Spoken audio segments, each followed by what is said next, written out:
Tonight, shock at gas pumps showing prices most drivers have never seen. It really hurts the people that have to drive 20 and 30 miles every day to and from work.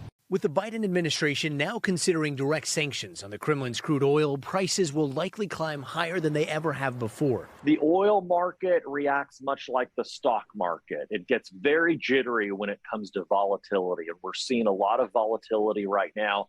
And unfortunately, drivers are paying for that at the gas pump. Across the country, the national average has rocketed past the $4 mark. And in California, where drivers are shelling out as much as $7 a gallon, some are on board with the sanctions, but say they still want to see Washington try and bring relief.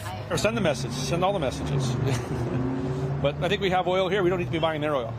And experts say there are options: more domestic production and further tapping into the national oil reserve, lowering gas taxes, and a nuclear deal with Iran could potentially release enough oil into the market to ease disruption.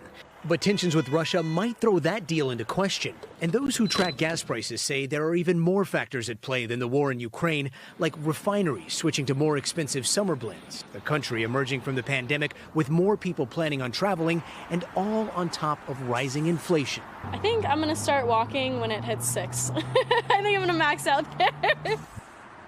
And Lester, the experts we spoke to today say there is a chance that other states may start seeing some of these high prices too. $5 a gallon, $6 a gallon, all in the upcoming months. And they say if the price of gas goes up another 11 cents, we will officially be in uncharted territory.